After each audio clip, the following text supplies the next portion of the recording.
예, 그럼 계속해서 고린도전서 강해 말씀 듣도록 하겠습니다. 머리쓰개를 쓰는 이유, 지난번에 이어서 두 번째로 좀 같이 나누기를 원합니다. 우리가 카톨릭 미사 같은 데 잘 참여는 여러분 잘 안 해보셨겠지만 좀 얼핏 좀 본 게 있을 겁니다. 그 여신도들은 보통 미사포라고 하죠. 미사포라고 해서 하얀 천을 머리에 쓰고 이렇게 예배를 드립니다. 그 천이 왜 쓰는가? 어디서부터 유래했는가? 바로 오늘 말씀 때문에 그렇게 유래가 되었습니다. 거기 5절이죠. 무릇 여자로서 머리에 쓴 것을 벗고 기도나 예언을 하는 자는 그 머리를 욕되게 하는 것이니, 무릇 여자로서 머리에 쓴 것을 벗지 말라 이런 표현을 쓰고 이미 쓰고 있었다는 거죠. 지금 그 말을 계속 반복하고 있습니다. 구절구절 계속. 역시 가면 결국 머리 쓰게 써라, 벗지 마라, 예배 중에 그 얘기를 계속 반복하고 있어요. 통상적으로 이랬던 것 같아요. 그러니까 이렇게 여성들이 어떤 길거리나 아니면 공적인 그 장소에서는 머리에 뭔가 이렇게 머리를 가리는 거, 그게 아마 이 지역의 예절이었던 것 같아요. 보편적인 예절이었는데, 근데 이제 고린도 교회 같은 경우는 그들이 성령이 임하고 그래서 예언도 하고 기도도 하다 보니까 사실 머릿속에서 거추장스러울 수도 있습니다. 그렇기도 하고 또 뭔가 이렇게 남자 여자 더 이상 그런 어떤 그 차별은 없다는 그런 의식도 있을 수도 있겠고, 또 한 가족이라는 거죠. 지금 여기 가정 공동체입니다. 거의 집안이나 마찬가지예요. 그러니까 여러 가지 그 이유 때문에 그 여신도들이 예배 시간에 머리 쓰개를 안 썼던 것 같아요. 안 쓰고 그렇게 예배를 드렸던 것 같습니다. 그렇게 안 쓴 채 기도나 예언을 했던 것 같아요. 이 때문에 불편함을 느끼던 그런 사람들이 있어요. 주로 남자들이겠죠. 다른 남자들 왔다가 여성들 그렇게 공개적으로 하고 있으니까 뭔가 불편했다든가, 아니면 그 이웃의 시선이 조금 염려스럽다 이거죠. 다른 사람 지나가다 우리 모임 어떻게 볼 거냐, 광신도들의 모임처럼 볼 거 아니냐, 이런 어떤 문제 제기가 있었던 것 같아요. 그래서 지금 이제 사도 바울이 거기에 대한 교훈을 주고 있는데, 이 여성들에게 이렇게 얼굴이나 머리를 가리게 하는 것, 이게 보면은 지금 이쪽 고린도 지역, 이쪽 그리스 지역만 지금 일어난 게 아니고, 보면은 동서고금이라고 열 수가 있죠. 중동 지역도 그렇고 우리나라도 그렇습니다. 중동 지역이 더 심하죠. 차도르, 명칭도 많아요. 히잡. 지금 아프가니스탄 같은 데는 부르카라고 해가지고 온몸을 다 가립니다. 눈도 안 보이게 그냥 그게 살짝 안에서만 볼 수 있도록 해주고 온몸을 가려요. 그건 우리나라도 비슷했죠. 조선시대 마찬가지입니다. 조선시대 여성들이 쓰개치마라고 하죠. 쓰개치마 아니면 장옷으로 표현하나요? 머리카락은 당연히 가려야 되고 몸을 이렇게 가렸던 거. 지금 그런 거예요. 그러니까 바울은 지금 이런 문화인데 여기서 이런다는 게 굉장히 좀 심각한 사안으로 본 겁니다. 심각한 사안으로 봐가지고 지금 얘기하고 있죠. 근데 지금 계속 말씀드리지만 그리스도 안에서 지금 남자나 여자가 하나다, 차별은 없다, 여성의 자유 때문에 이렇게 교회에 들어왔고 그것을 만끽하고 있는데, 여기서 바울이 지금 이런 얘기를 하니까 조금 이들이 굉장히 당혹스러울 수도 있어요. 근데 지난번에 계속 얘기했지만 복음의 자유라는 것은 하나의 구원의 질서라고 제가 얘기했죠. 구원의 질서. 그건 천국에서나 사실은 완전히 이루어질 그런 거죠. 현실은 아니에요. 지금 현실은 소위 창조 질서라는 게 지금은 지배하고 있고, 아직 그 구원의 자유가 이루어지기까지는 아직은 조금 기다려야 되는 그런 어떤 그 경계선상에 있었다고 그랬죠. 그러니까 그런 그런 현실로는 지금 바울은 지금 수용하고 있다고 볼 수가 있어요. 마치 지금 뭐냐면은 조선시대 한번 생각해요. 조선시대 복음이 들어왔습니다. 복음이 들어왔는데 한 집에서 예배 드리고 있는데 남자 여자 같이 섞어서 예배 같이 들어가 있고, 또 여자는 이렇게 얼굴도 안 가린 채 그냥 이렇게 모임에 참석하고 있다 했을 때, 그때 조선사의 충격은 대단했을 거죠. 아니 이런 어떤 막 그냥 아주 상스러운 집단이 어디 있어? 옛날 교회당 연애당이라고 그랬잖아요. 연애당. 왜냐하면 남녀가 너무 자유롭게 이렇게 하고 있으니까 그냥 밖에서 볼 땐 그렇게 보여요. 저것들 뭐 하고 있나. 근데 그런 어떤 문화적 충격들이 있을 수가 있습니다. 그러니까 이게 부담스러워. 마치 그런 상황이에요. 그런 상황이니까 이런 상황이라면 이것 때문에 사실 선교를 못할 수가 있어요. 실제. 니네가 뭐 복음이고 뭐고 죄고 뭐고 깨닫기 전에 니네 그런 아주 비이성적인 비윤리적인 집단이야 이렇게 해버리면은 더 선교를 할 수가 없어요. 교회 존립 자체도 굉장히 어려운 겁니다. 사실은요. 그러니까 그런 조치로 사실은 이렇게 지금 바울이 아직은 아니다 이건 아직은 아니다. 그러니까 창조 질서 존중해줘라 이렇게 좀 가고 있는 겁니다. 우리 그 전라북도에 가게 되면 김제라는 곳에 금산면이 있어. 금산면에 금산교회라는 게 있습니다. 금산교회 가면은 이게 복음이 전래되는 초창기 구한 말이죠. 그 시대의 모습들이 잘 나타나 있어요. 그 금산교회를 뭐라고 표현하면 기역자 교회라고 합니다. 기역자처럼 돼 있어요. 왜 기역자처럼 돼 있냐면은 그야말로 뭐 대한제국기라도 그건 조선사회 연장이니까요. 남녀 7세 부동석에 또 남녀가 옷깃만 스쳐도 문제가 있다고 생각하는 그런 시대라서 예배를 드리는데 같이 예배를 드릴 수가 없어요. 그래서 기역자처럼 해서 한쪽에는 남자가 앉아 있고 한쪽에는 다른 쪽에는 여자가 이렇게 앉아서 예배를 드리고 가운데는 휘장으로 막아놨습니다. 막아놓고 강대상만 이제 양쪽에도 볼 수 있도록 이렇게. 그래서 나타난 게 기역자 예배라는 겁니다. 기역자 교회. 그러니까 그만큼 근데 이건 사실은 문화적으로 따지면 성서에 나와 있는 것도 아니에요. 그리고 복음과 별로 관계된 것도 아닌데 이걸 안 지키면은 복음을 전할 수 없는 그 상황인 거죠. 그러니까 우리가 그런 상황들을 조금 이해를 하셔야 되죠. 그래서 옛날엔 세례를 줄 때도 주로 선교사들이 남자죠. 남자 선교사가 여자의 머리에 뭐 손을 대다 그런 거 전혀 못합니다. 그러니까 어떻게 하냐면은 휘장을 놓고 흰 휘장에 구멍을 뚫어놔요. 구멍을 뚫어놓고 거기에 머리를 집어넣으면은 세례도 뿌리는 세례만 이렇게 할 수가 있는 겁니다. 그렇게 해서 이렇게 세례를 줬던 게 그 당시의 모습이죠. 그러니까 그 뭐냐면 모든 곳에는 고유의 문화가 있어요. 그 문화를 존중해 줘야 된다는 겁니다. 성경에도 없어요. 복음의 자유정신도 위배돼요. 그렇더라도 뭐요? 그게 정말 본질적인 게 아니라면, 뭐 무상수배 같은 본질적인 게 아니라면은 존중해 줘야 됩니다. 그래야 선교를 할 수가 있어요, 이게. 그러니까 하여튼 그 사이에 생각한 중요한 가치, 문화. 그러니까 지금 어떻게 보면은 지금 그리스 이쪽 고린도 지역은 지금 이게 머리 쓰기를 써야 뭔가 예의가 있고 윤리가 있는 그런 것도 인식이 되고 있어요. 그렇다면 그걸 존중해 줘야 되는 거죠. 그 사실은 이게 성경에 없어요. 없는데 머리 쓰게 쓰라는 게 없기 때문에 이걸 논리를 갖다 대야 되면 논리를 갖다 대기 위해서 바울이 끌어쓴 게 창세기 2장과 3장이에요.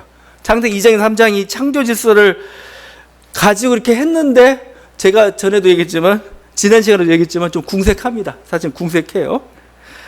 왜냐하면 여러분 읽어보면 알겠지만 10절까지는 뭔가 창조 질서에서 막 설명을 합니다. 니네가 당연히 머리를 여기에 그 머리 쓰기를 써야 돼 얘기하는데 갑자기 11절과 12절은 또 딴 얘기를 해요.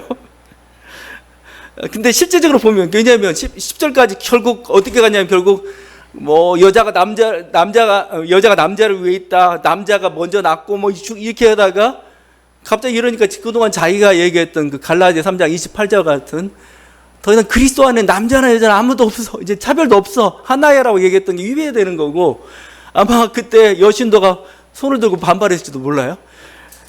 그것 때문에 약간 눈치를 보이는지 모르겠지만 다시 돌아갑니다. 야, 실제적으로 보면 사실 서열 없어. 차별 없어. 누가 위아래도 없어. 먼저 태어난 것도 없고 뭐 이런 식으로 하죠. 그런 식으로 좀 설득을 하고 있습니다.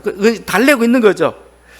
그래도 11절과 12절은 약간은 그 바울이 좀 유화적인 제스처일 뿐이지 바울의 일관된 목표는 뭐예요? 머리 쓰게 만들어야 됩니다. 그걸 그렇지 않으면 안 돼요. 목적은 그거 하나밖에 없습니다. 지금 거기서 여러 가지 논리를 갖다 대다가 이게 잘 안 통할 것 같으니까 16절에서는 약간 강압적인 모습을 보입니다. 어떤 강압적인 모습이냐 이거죠. 논쟁하는 생각을 가진 자가 있을지라도 우리에게나 하나님의 모든 교회는 이런 관례가 없느니라. 항상 마지막에 하는 말이 막 설득하다 안 되면 뭐요. 이런 관례 없다. 이게 하나님 뜻이야라고 하면 그만이죠. 근데 바울이 지금 그렇게 얘기하고 있는 겁니다. 니네 반드시 써.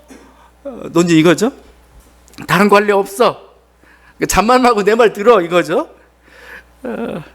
이미 첫 시작할 때도 그런 분위기가 보였어요. 그러니까 2절에도 이렇게 되죠.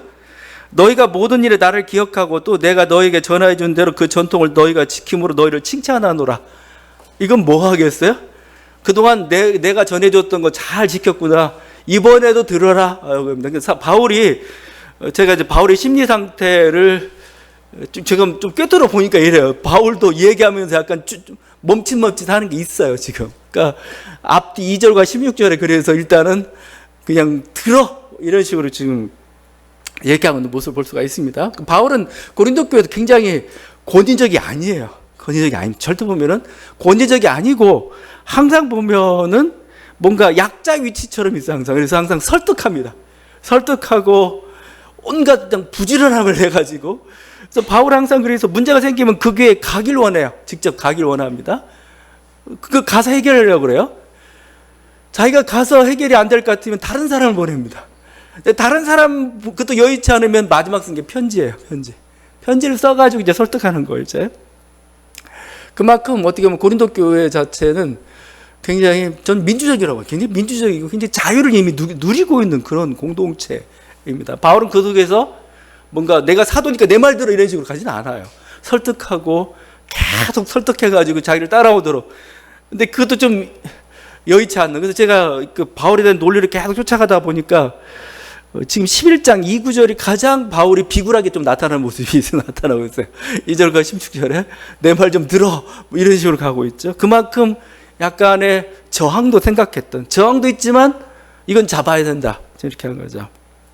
제가 여기 주목해야 될 단어가 그 16절에 관례라는 겁니다. 관례. 이건 이런 관례라는 것 하나 교회 질서라는 거죠. 규칙을 의미하죠. 교회 질서다, 교회 규칙이다 이거죠.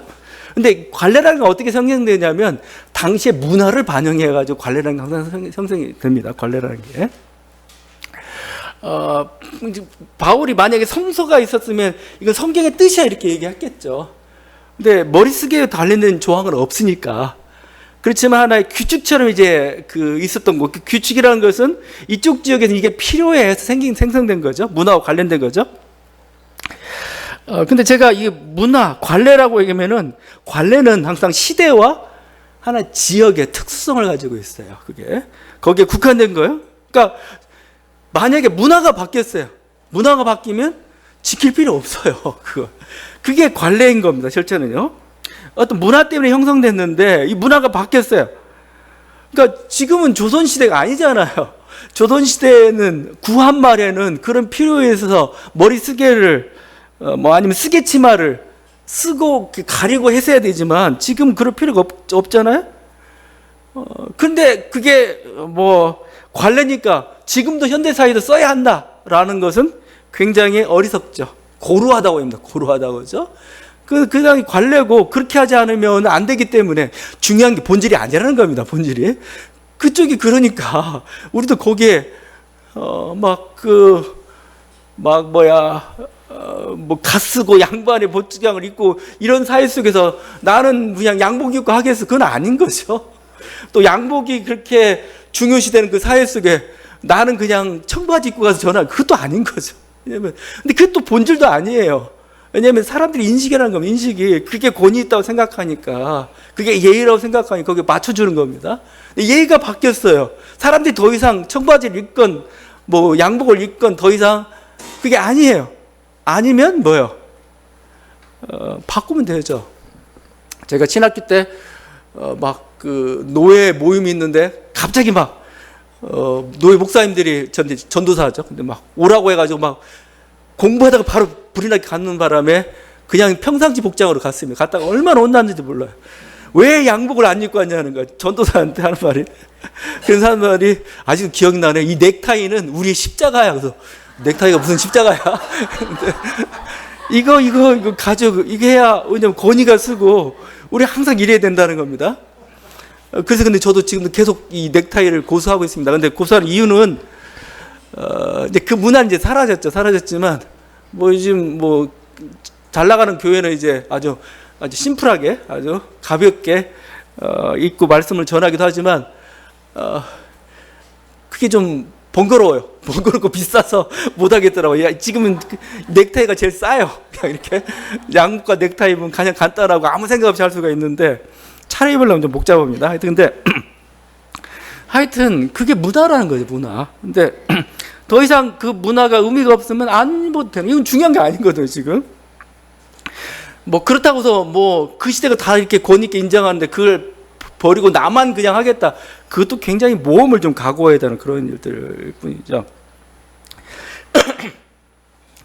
그러니까 우리가 성서를 자꾸 문자적으로 적용하지 말라는 겁니다. 문자적으로 적용하지 말고, 제가 이 말씀을 보면서 관례대로 한 편을 쓰고 있죠. 이게 진짜 관례였어요, 관례. 왜냐면 실제 그러면 고린도 지역 진짜 그랬는가 가지고 이제 학자들이 이 머리 쓰게 쓰는 그 관습을 한번 다 조사를 해봅니다. 고고학적으로 조사해 보니까, 유물들을 다 조사해 보니까 굉장히 다양해요. 굉장히 다양합니다. 다양한 사례들이 발견이 됐어요. 어떤 조각에는 여성들이 그 제위에 참여해가지고 하는데, 뭐, 수건 안 썼어요, 그냥. 1세기에 발견된 조각입니다. 이거 그냥 맨머리 드러내고 오히려 어깨까지 드러낸 그런 모습의 조각상도 나오기도 하고, 어떤 여자와 남자가 이렇게 서로 어떤 연애를 하는 그 모습인데, 여자가 그냥 공개적으로 그냥 머리 아무것도 안 쓰고 있는 모습이 나타나기도 하고, 어떤 여자는 그냥 이렇게 동전처럼 이렇게 해가지고 머리띠 이렇게 묶은 모습도 나타나고, 머리도 굉장히 다양해요, 이렇게. 남자도 마찬가지입니다. 거기 남자 이렇게 되어 있죠. 남자로서 머리에 무엇을 쓰고 기도나 예언을 하는 자는 그 머리를 욕되게 하는 것이라 얘기하는데, 그럼 남자는 머리 아무것도 안 썼느냐? 아, 그렇지 않아요. 이게 지금 교황은 뭐 쓰고 있잖아요, 머리에다가 관을. 이거 말씀이 위배되는 겁니다, 따지고 보면. 그 당시 그 아우구스투스 황제가 1세기 사람이죠. BC 1세기에서 AD 1세기 거쳐서 사는 사람인데, 아우구스투스 황제는 로마의 대사자이기도 합니다. 근데 아우구스투스 조각상들이 많은데, 그 중에 유명한 조각상 중에 하나가 아우구스투스 황제가 머리에 흰 철을 이렇게 두르고 있는 이겁니다. 이렇게 흰 철을 두르고 있습니다. 그러니까 머리에 뭘 썼어요. 쓰고, 그러니까 뭔가 사제로서 역할을 하는 그것을 보여주고 있습니다. 유대인 남자도 마찬가지죠. 뭐 한 2세기, 3세기 가게 되면 유대인 남자들도 기도할 때 탈릿이라고 해서 이렇게 수건 같은 걸 씁니다. 이렇게. 그러니까 제가 지금 여기서 얘기하는 게 지금 이게 문화라는 겁니다. 시대마다 다르고 지역마다 달라요. 근데 하여튼 제가 봐서는 하여튼 고린도 바울이 얘기할 때 하여튼 이쪽 지역 분위기는 안 쓰는 문화, 뭐 우리 문화도 여러 가지 다양하잖아요. 지금 보면은 문화라는 게 보면은 이렇게 서로 섞이고, 고린도 지역은 특별히 섞여 있는 그런 사회이기 때문에 고린도 지역은 완전 회파됐다가 다시 이렇게 그런 곳입니다. 그러다 보니까 여러 문화들이 들어왔어요. 근데 어느 문화는 머리 감춰야 돼, 이런 문화가 있어요. 아닌 쪽은 있는데 교회는 어떤 걸 택했느냐? 감추는 쪽을 택한 거죠. 그렇게 문화를 좀 보셔야 되는 겁니다. 근데 우리가 이런 그 문화라는 걸 생각하지 않고 막 하다 보면은 그 문자에만 국한되다 보면 문제가 생겨요, 문자가. 그러니까 여기서 그러면 제가 하나님 말씀은 뭐냐? 여기서 하나님 말씀은 다른 게 아닙니다. 예배의 품위를 좀 지켜라 이거죠. 예배의 질서가 있어야 돼. 이게 하나님 말씀이고 하나님 뜻이고, 이걸 실현시키는 방법으로서 머리쓰개를 쓰라고 나온 겁니다. 여자들한테. 그래야 품위가 있다라는 거예요. 자, 근데 상황이 바뀌었어요. 상황이 바뀌면 뭐예요? 머리쓰개? 그건 이제 더 이상 상관없습니다. 예배 품위를 이게 더 중요한 거죠. 이걸 지킬 수 있는 여러 가지 방식들이, 어떤 머리를 쓰기를 써야 될 때가 있고, 어떤 벗어야 될 때가 있고, 어떤 양복이 될 때가 있고, 어떤 뭐 다른 게 될 때가 있고 막 그런 겁니다. 거기에 맞추면 되는 거지.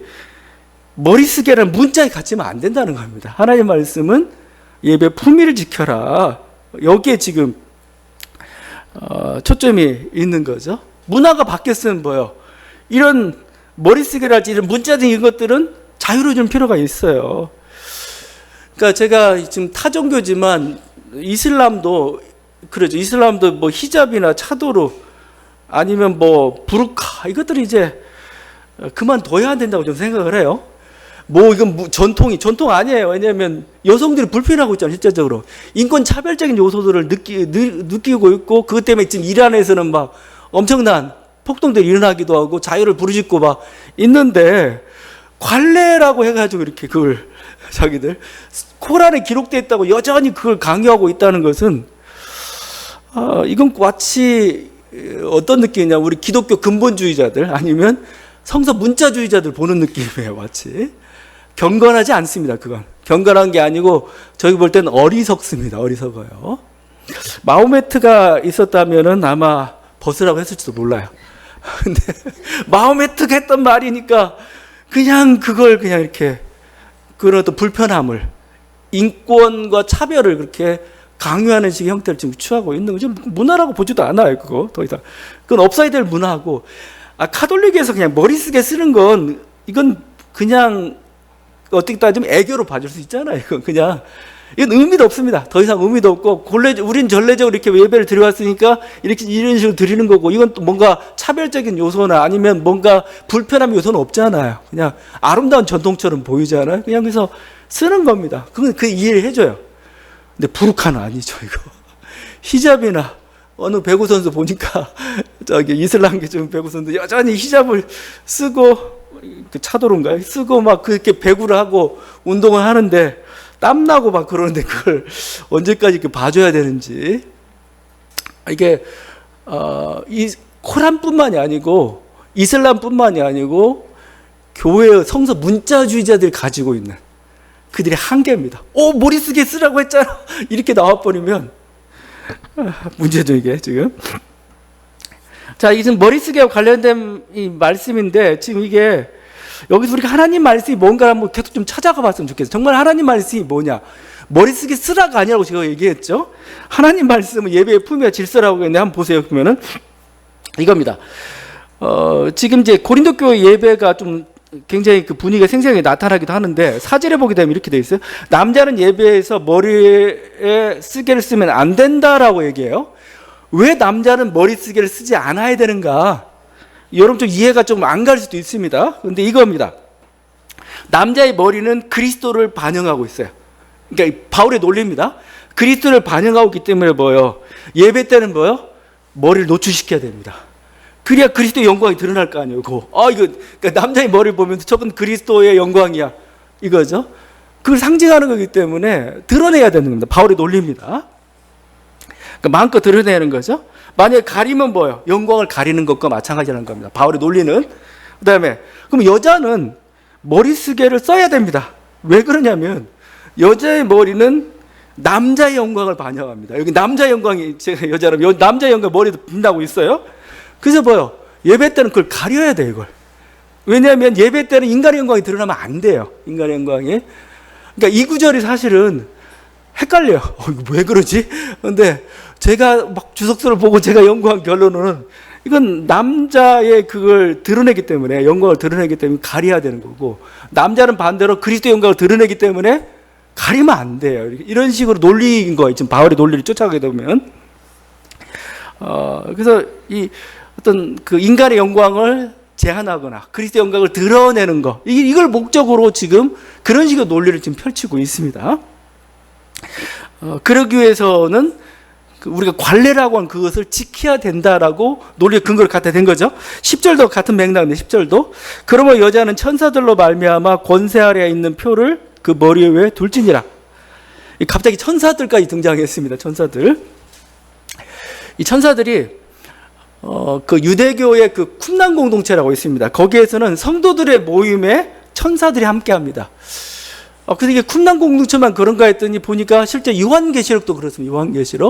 요한계시록에 그 유리바다에서 막 이렇게 요한계시록 찬양을 하고 있는 거기 보게 되면은 24장로가 많은 성도들뿐만 아니고 천군 천사도 함께해요. 천군 천사도. 사실은 요한계시록에 나와 있는 그 하나의 하늘 예배의 모습입니다. 하늘 예배인데 이 땅이란 건 뭐예요? 그 하늘 예배를 다시 재현시키는 게 이 땅의 예배이고 그렇습니다. 그러니까 아마 고린도 교회 교인들이나 사도 바울은 예배 때 천사도 함께 한다고 생각하고 있어요. 근데 천사가 하는 일이 뭐냐? 예배를 관장하는 겁니다. 예배를 관장하는 거예요. 그래서 예배 시간에 졸거나 아니면 딴 생각하고 있으면 천사가 와서 한 대 때리나 봐요. 이게 뭐 제 생각이에요. 그처럼 감동을 해요, 예배가. 그러니까 그러고 있으니까 어떻게 하냐면은 니네 여자들은 머리 노출시키지 마. 이런 식으로 해석한 겁니다. 그래서 뭔가 권세 아래 있는 표를 두라 이렇게 표현하고 있습니다. 바울은 또 하여튼 이런 걸 통해 가지고 하는 것은 뭔가 여성을 억압하거나 뭐 가부장적 어떤 차별에 동조해서 그렇게 하는 게 아니라고 그랬죠. 그 당시 문화를 수용하라는 겁니다. 결론은 항상 그거예요. 그 당시 문화 얘기를 수용하라는 거고 그 논리적 근거를 갖다 대고 있는데 그게 논리적 근거가 타당하냐고 우리는 계속 질문을 하고 있는 거고 조금 궁색하다 계속 좀 얘기했던 거죠. 그래서 바울은 또 이제 좀 적극적으로 얘기합니다. 야, 머리쓰개만 쓰면 마음껏 기도할 수 있어. 마음껏 예언할 수 있어. 이거죠. 근데 뭐 그것 가지고 뭐 머리쓰개 쓰니 안 쓰니 가지고 막 복음에 대단한 것 마냥 그것까지 다투지 말고 그냥 받아들이고 그 대신 마음껏 기도하고 마음껏 예언해. 그런 거죠. 그리고 바울이 여기서 의도하는 바 결국 뭐냐면 바울이 지금 목적하고 있는 머리 쓰라는 건데 그건 결국은 예배의 품이죠. 예배의 질서를 지켜라. 그래야 온전한 예배가 되는 거고 선교도 가능하다. 지금 얘기하고 있는 겁니다. 이게 여기만 나온 게 아니고 나중에 이제 12장, 13장, 14장 가면서 방언의 은사 때문에 문제가 붙어요. 예언의 은사에 대해서 얘기하면서 그 마지막 결론적으로 얘기하는 게 고린도전서 14장 40절입니다. 이렇게 얘기합니다. 모든 것을 품위 있게 하고 질서 있게 하라. 모든 것을 품위 있게 하고 질서 있게 하라. 저는 이게 지금 예배와 관련된 그 바울의 어떤 핵심, 하나님 말씀. 그죠? 그러니까 이것이 하나님 말씀인 겁니다. 여러분이 만약에 이 11장을 읽으면서 여러분이 만약에 오늘날 내가 적용하고 싶어요. 그럼 뭘 적용해야 돼요? 머리쓰개를 써라가 적용하면 안 되고 그건 성경을 잘못 읽은 겁니다. 그게 아니고 뭐죠? 예배에 품위가 있어라. 질서가 있어라. 이것을 어떻게 오늘날에 실현해 내야 될 거냐가 이 말씀을 읽을 때 우리의 말씀의 적용점이 돼야 된다는 겁니다. 우리가 뭐에 순종할 거냐 했을 때 문자적인 그게 아니고 하나님의 뜻에 순종해야 될 거 아니에요. 바울이 가지고 품에 숨은 뜻이죠. 이거 예배가 질서가 있어야 되는데 저렇게 무질서하면은 난삽하면 안 돼. 그거죠? 지금 여기에 조금 초점을 둬서 우리가 봐야 됩니다. 사실 이렇게 따진다면은 오늘날에 문제가 됐던 것들, 그 동안에도 문제가 됐던 것들 사실 많이 있죠. 예를 들면은 이런 거죠. 지금이다 우리 뭐 드럼도 있고 하지만 처음에 이 드럼이 들어오기 시작한 게 언제부터 봐야 되나요? 한 90년대 봐야 되나요? 경비가 찬양하면서 이제 막 들어오기 시작했는지 모르겠는데 1990년대 이 막 드럼 하나 들어놓기도 싸움이었어. 싸움. 이 경건한 강대상에 어떻게 드럼이 들어와서 가냐. 또 시골 같은 데는 북이나 장구가 뭐 막 이건 완전 이거 미신적인 걸 어디다 여기다 갖다 놔 막 하면서 막 이랬던 그 시대가 있었습니다. 이때 정말 사실은 문제에 대해야 됐던 거, 우리가 따져봐야 됐던 게 바로 이거죠. 과연 우리가 얘기하는 어떤 그 성령 안에서 영과 진리 안에 드리는 그 예배에 그 실현한 도구로서 드럼이라는 게 드럼. 드럼이 우리가 생각하는 예배의 질서와 품위에 합당한가? 그렇게 따지는 거죠, 이제. 이건 괜찮다. 오히려 예배의 정신을 실현해내는 거다. 그리고 사회 문화적으로 문제가 없다. 그럼 하는 거죠. 오히려 그걸 하는 거죠. 근데 성경에 드럼을 올려놔라, 드럼을 내려놔라 그런 말은 없단 말이에요. 우리는 결국 11장의 말씀을 가지고 적용해 볼 수 있는 거죠. 이렇게 보면서 바울의 뜻은 하나님 뜻은 이건데 또 이런 효과도 있고 이런 부정적인 요인도 있고 근데 우리는 이걸 받아들일 거냐 말 거냐 이렇게 하는 거죠. 그때 적용하는 거. 그렇게 적용하는 게 제대로 저는 성서를 읽고 있다 하고 생각하고 성서에 대한 제대로 된 적응이라고 생각하는 겁니다. 뭐 예전에는 이런 것도 있었죠. 뭐 이 평신도가 이렇게 강대상에서 기도하고 간증하고 설교하는 걸 할 수가 있는데, 지금도 어떤 목사님은 평신도가 설교나 기도하러 그러면 아랫단상, 우리 이제 하나밖에 없으니까. 근데 큰 데는 두 개가 있어요. 높은 데 밑에가 있는데, 밑에 사회자석에서 하라고 그래요. 사회자석에서. 여기는 목회자만, 안수받은 목회자만 설교하는 거라고, 거룩한 곳이라고 막 얘기를 해요. 그러면서 하는데, 거기에도 결국은 뭐가 문제냐 이거죠, 정말. 우리 따져봐야 될 것은 예배의 품위와 질서입니다. 그리고 하나님 말씀에 대한 권위들이죠. 이것들이 종합적으로 평가해 봤을 때 이게 맞느냐 그르느냐 이거죠.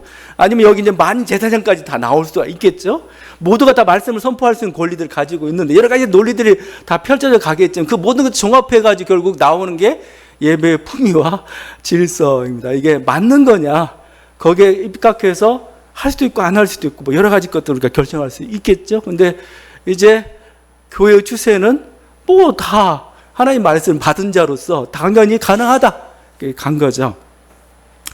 제가 오늘 11장을 같이 나누고 있는데 지금은 아무도 머릿속을 쓰지 않습니다. 지금. 그렇다면 이 말씀은 죽은 말씀이냐? 죽은 말씀은 아닙니다. 거기에 이 머릿속에 쓰라고 했을 때 바울의 의도가 있는 겁니다. 하나님의 뜻이 있는 겁니다. 우리 그 뜻을 헤아려서 거기에 맞게 적용시키는 게 좀 필요하고, 우리가 성경을 읽을 때도 이렇게, 그래서 사도 바울이 항상 하는 말이 뭐냐면 문자로 읽지 말고 영으로 읽으라고. 영으로 자꾸 문자로 읽지 말고 영으로 읽어. 그래서 하나님의 사랑에 의해서 뭔가 예스할 때도 있고 노할 때도 있어요. 실제 그렇죠.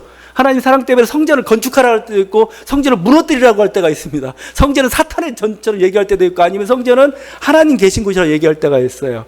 다 그 하나님의 뜻과 하나님의 사랑에 의해서 결정되는 겁니다. 근데 이 사랑을 보지도 못하고 뜻도 잊지도 못하고 문자만 가지고 예니 아니오니 따지고 있으면은 그건 좀 어리석기도 하고 좀 더 나아가면 완악하기도 합니다. 왜 완악하냐면은 이 성서 문자를 자신의 탐욕이나 차별의 수단으로 삼고 있기 때문에 그렇죠. 11장 이 논리 때문에, 이 논리 연장선상 속에서 여기에 나타난 바울의 그 창조 질서의 논리 때문에 일반 보수교회에서는 여성 안수를 안 해줘요. 뭐 고신부터 시작해가지고 예장, 그다음에 저쪽 합동, 저쪽 미국 침신 쪽, 이쪽은 여성 안수를 안 해줘요. 근데 여러 가지 상황을 보면 정말 말씀 제대로 이 사람들 적용하고 있는가, 이 사람들 거의 현대사회에서도 안 해주고, 이번 총회에서도 전에 침신도 미국 쪽에 거기서 여성 안수 문제 가지고 붙었는데 역시 70%가 반대해가지고 통과가 안 됐어요. 여성 안수 문제 같은 게. 자기들은 문자대로 지켜야 된다는 겁니다. 근데 제가 보니까 문자를 이용해서 남성의 특권, 자기들이 가지고 있던 권리들을 그냥 주장하는 도구로 사용하고 있다는 겁니다. 어떤 게 더 말씀을 제대로 적용하고 있느냐 좀 봐야 되는 거죠. 그래서 하나님 뜻을 헤아리는 것, 하나님의 뜻이 어디가 있고 하나님의 사랑이 어디가 있는가를 우리가 좀 보고 그것을 헤아려서 행동하는 것. 그래서 어느 때는 예스로 갈 때가 있습니다. 어느 때는 노로 갈 때가 있습니다. 중요한 건 뭐예요? 하나님의 사랑이 하나님의 뜻이기 때문에 그런 거죠. 여러분, 우리 영은 굉장히 자유롭습니다. 그런데 우리의 몸은 여전히 이 땅을 살아가고 있죠. 그래서 잘 조화를 이루면서, 그러면서 또 하나님 말씀 실현하고 자유를 누리는 저와 여러분들 간절히 바랍니다. 기도하시겠습니다.